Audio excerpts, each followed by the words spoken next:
Part of what made last week so disappointing that the Lightning caused some games to be considered a no contest is pretty much that I think we were on the cusp of seeing some really not only exciting games, but really results that would have given us an indication of where certain teams stand. I think that was my biggest takeaway, and there were some contests, including the one that I was at. I think 4 total that were considered no contests. I was actually at the Estacado at Shallow Water game, and the Mustangs led there 7-0 when there were 4 consecutive Lightning delays.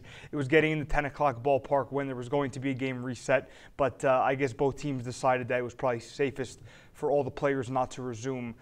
That game is one where I think you were starting to see Estacado's offense play some competent football. Now, obviously it did not score, but there is a 2-back system that Danny Servants is going to with his team. He's trying to take a little bit of pressure, I think, off of sophomore quarterback Bo Sims. So right there, I was starting to see Estacado just put some drives together, although when they got into the red zone twice, they were just unsuccessful at all in punching the ball in. Shallow Water, this is a team that averages, well over 30 points a game, sort of coming in from last year, and it just managed a single touchdown against Estacado, which I believe says a lot about the Matadors and some of the FBS level players that it has on its defense. I thought some of the defensive front, the push was excellent from Raheem Hatchie-Cooper, and then in the secondary, you had Isaac Jackson with a pick and Jacoby Bracey with a pick as well. Marcel Woodall, who was a Crowley transfer, is another really impressive player. Friendship was on the cusp, I think, of potentially knocking off San Angelo Central, who is currently the number 2 ranked team, or has been in that area between 2 and 3, ranked 6A team in the Lone Star Varsity, a high school football poll. The Tigers were still trailing by 5 when this game was called, but my colleague Brian Navarrete actually brought up something very, sort of interesting to me.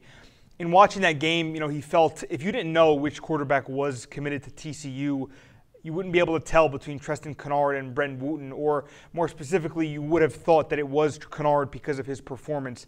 I thought that was a great point, and Friendship did make it a 21-16 game before that one was canceled.